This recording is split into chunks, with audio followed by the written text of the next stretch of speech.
Hi friends, नूरी academy YouTube channel के programme Malegaon newspapers analysis में आपका इस्तकबाल किया जाता है। आज हम जो टॉपिक डिस्कस करने वाले हैं वो इस तरह है। Swine flu unique disability certificate यानी माजूरों के लिए जो सेंट्रल गवर्नमेंट ने सर्टिफिकेट बनाने के लिए वेबसाइट जारी की है। राशन दुकानों की धांधलियाँ, रोड कंस्ट्रक्शन के लिए कमेटियों में फंड पास किया गया है, हेलमेट की खरीद फरोख्त और प्रधानमंत्री आवास योजना। तो आइए स्टार्ट करते हैं आज का ये एपिसोड, जिसमें हम स्वाइन फ्लू के बारे में आपके सामने कुछ चर्चा करने वाले हैं।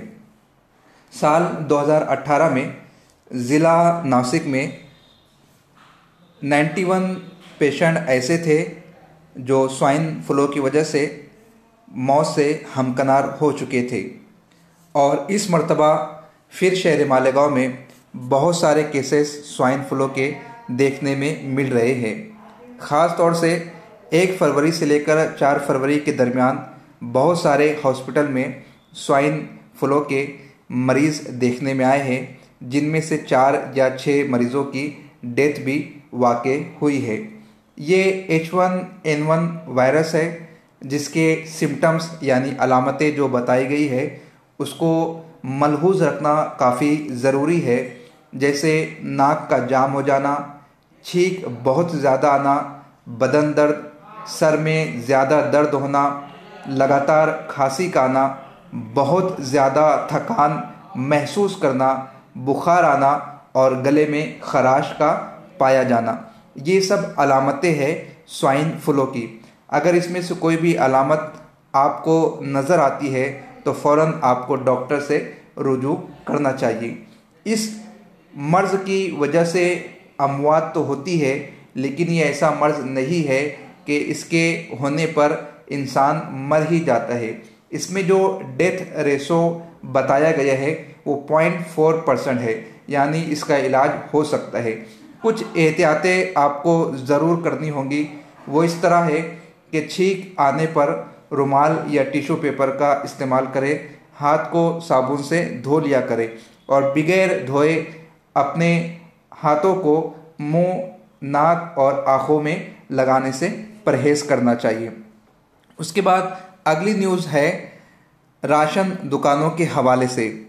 इस ज़िम्न में रफ़ीक़ा मुर्गावाला ने जो भी FDO से डॉक्यूमेंट्स निकले थे और जो भी हुकूमत की जानिब से राशन दुकानों के हवाले से GR पास हुए थे, उसकी कॉपी नायब सेक्रेटरी मंत्रालय, ज़िला कलेक्टर, एडिशनल ज़िला कलेक्टर, प्रांत ऑफिसर, मकामी FDO ऑफिसर और अखबारात के ज़िम्मेदारान को फराहम की है। इन साहब का ये कहना है कि राशन दुकानों पर मुतय्यना वक्त में कार्ड होल्डर्स को जितनी मिकदार गवर्नमेंट ने मुतय्यन की है, फिक्स की है, उतनी मिकदार में अनाज सप्लाई नहीं किया जाता है और ना ही वक्त पर दिया जाता है। इस हवाले से रफ़ीक़ मुर्गावाला ने एप्लीकेशन दायर की है और राशन दुकानों के हवाले से इस एप्लीकेशन में उन्होंने गुजारिश की है कि राशन दुकानदारों को चाहिए कि गवर्नमेंट के डॉक्यूमेंट्स के मुताबिक वो गरीबों को अनाज सप्लाई करने की कोशिश करे और वो भी बर वक्त सप्लाई करने की कोशिश करे। इस ज़िम्न में बाज़ लोगों का ये भी कहना है कि राशन मालकान अपने आप को राजा तस्वुर करते हैं और कार्ड होल्डर्स को भिखारी गर्दानते हैं, और जब राशन कार्ड लेकर कार्ड होल्डर राशन दुकानों पर पहुंचते हैं तो उनके साथ सौतेला सलूक किया जाता है। इस हवाले से भी आवाज़ उठनी चाहिए। राशन मालकान या आवाम की खिदमतगार है, उन्हें खिदमत का फरीज़ा अंजाम देना चाहिए, ना कि अपने आप को अथॉरिटी पर्सन समझते हुए राजागिरी करनी चाहिए। उसके बाद एक बहुत ही अहम न्यूज़ है कि कॉरपोरेशन ने टेंडर निकाला है, सालाना टेंडर जारी किया है शहर भर में जो ख़राब और खस्ता हाल रास्ते हैं उनकी मुरम्मत के लिए, उनकी दुरुस्ती के लिए। आप सभी जानते हैं कि शहर मालेगांव में सड़कों का निज़ाम किस कदर खस्ता हाल हो चुका है। पूरे शहर को कई वार्ड कमेटियों में तकसीम किया गया है। एक कमेटी के अंदर 17 से 18 वार्ड आते हैं और एक कमेटी में रास्तों की दुरुस्ती के लिए 50 लाख रुपए का फंड पास किया गया है, जिसे नाकाफ़ी बताया जा रहा है। अब आने वाला वक्त ही बताएगा कि इस फंड के ज़रिए से कितने रास्तों की मुरम्मत होती है और कितने बेहतर तरीक़ों से होती है। ज्योतिबा फुले जीवनदायी स्कीम के तहत जितने भी सहाफ़ी हजरात है, जर्नलिस्ट है, उनको सहूलत देने की बात की जा रही है। हुकूमत महाराष्ट्र के ज़रिए जारी ज्योतिबा फुले जीवनदायी स्कीम में सहाफ़ियों को तिब्बी सहूलत फराहम करने का फैसला रियासती काबीना ने लिया है, जिसके मुताबिक एग्रीडेशन कार्ड रखने वाले सहाफ़ियों को इस स्कीम का फ़ायदा हासिल रहेगा। इसके अलावा जिस शख्स का वाहिद ज़रिए माश सिर्फ जर्नलिज्म है या शोबे नशर-ए-इशाअत के किसी अदारे से मुस्तकिल और मुआहदा तर्ज पर सहाफ़त की खिदमत अंजाम दे रहे हैं, जैसा कि एडिटर, न्यूज़ एडिटर, नायब एडिटर, नुमाइंदा, माजूर फोटोग्राफ़र, कैमरामैन, मजमून निगार और दीगर शोबाजात में अपनी खिदमत अंजाम देने वालों को तिब्बी सहूलत फराहम की जाने की बात की जा रही है। उसके बाद माजूर अफराद के लिए सेंट्रल गवर्नमेंट ने एक वेबसाइट जारी की है, जो आपको स्क्रीन पर नज़र आ सकती है।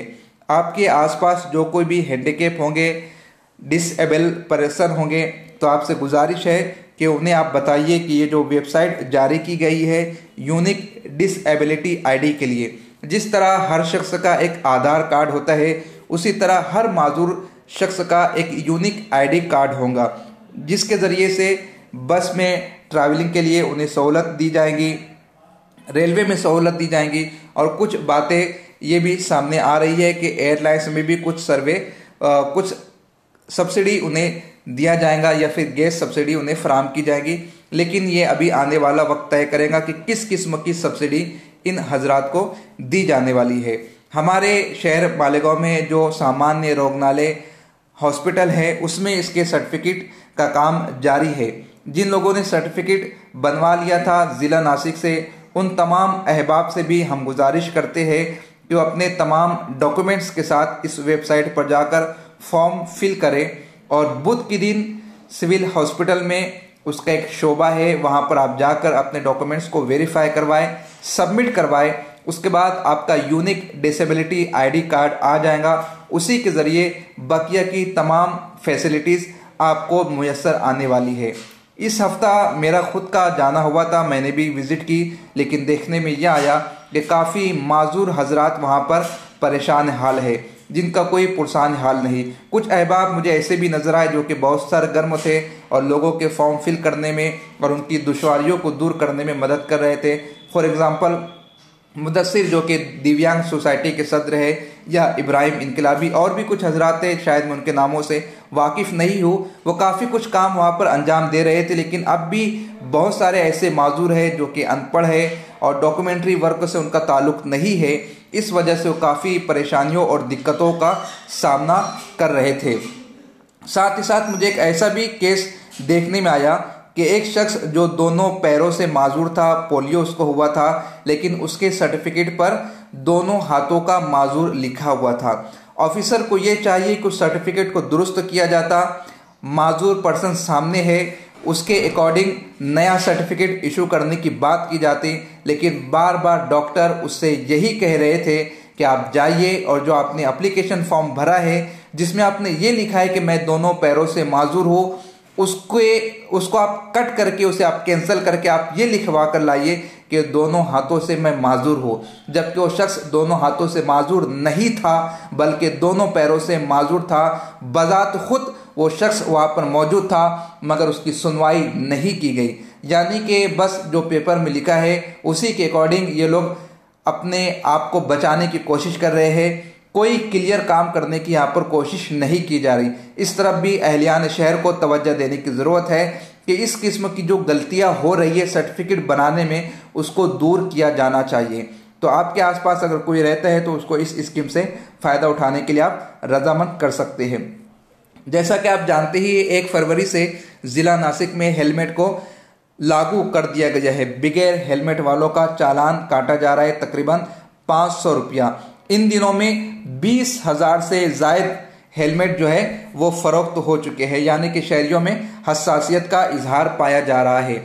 जिन हजरात ने अब तक के हेलमेट नहीं लिया है और वो लोग लाइसेंस रखते हुए ड्राइविंग करते हैं तो उन्हें चाहिए कि मोटरसाइकिल चलाते वक्त हेलमेट का इस्तेमाल ज़रूर करें, वरना उनका भी चालान काटा जाएगा।